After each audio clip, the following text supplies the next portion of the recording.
Welcome. Today, with speeches to Ukraine and the world, Zelensky shapes narrative of the war. The history of most wars is written by the victor after the fact. But Ukrainian President Volodymyr Zelensky has created his own sequencing, a storyline of the war against Russia in real time that is intended to rally his people and the Western world. Zelensky has maintained a running narrative throughout the 10-month conflict, telling Ukrainians in nightly video addresses how they should believe in the country's ultimate success. His New Year's Eve address to the nation Saturday night offered another opportunity for him to depict the war in a way that rallied his fellow citizens behind the army. This year began on February 24th, he said. The date Russia first invaded Ukraine, it can still be dark, loud, and complicated for us, but we will definitely never be afraid again. The year, he said, was our year, the year of Ukraine, the year of Ukrainians. In a hard won at war Ukraine, he said, overcame the panic of confrontation with a much larger foe and fought back, but there were losses too. Interspersed in his recorded speech was video footage of the carnage wrought by Russian attacks, leveled apartment blocks and a teddy bear spattered with blood from a missile strike at a train station in April that killed several children. Ukrainians, he said, had cried out all the tears in 2022. Zelensky tallied victories, including the defeat of the Russian army in the battle for Kiev in the war's first month and 2 successful counterattacks in the northeast and south in the fall. By the new year, 311 days into the war, Ukraine had liberated almost half the land it lost in the initial invasion.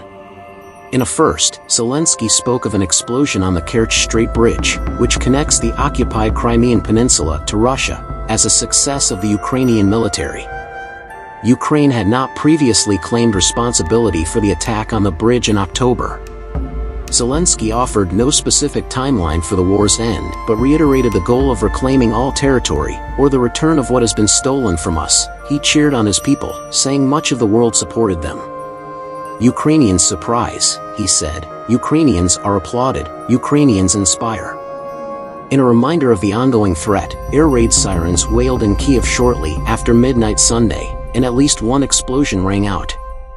Air raid sirens blared in Kiev early as another wave of drones launched by Russia at Ukraine's capital and other cities were intercepted, a day after Moscow carried out one of its heaviest air attacks since it invaded its neighbor more than 10 months ago.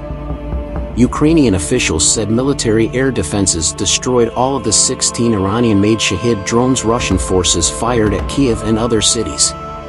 Overnight December 29th to 30th, the enemy attacked with Iranian-made kamikaze drones, the Ukrainian Air Force said in a statement on December 30th. Kiev was targeted with 7 drones, according to Mayor Vitaly Klitschko, who said 2 of the drones were shot down on approach to the capital, while the 5 others were intercepted over the city.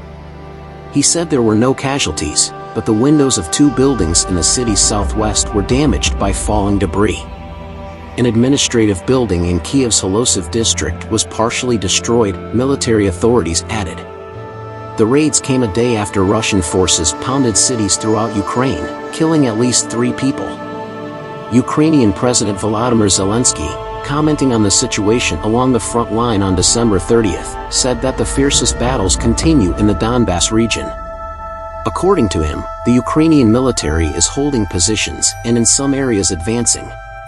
The fiercest battles are in Bakhmut, Soledar, and Kreminna, he said in his evening video address. In general, we hold our positions and there are also areas where we are advancing little by little, he said.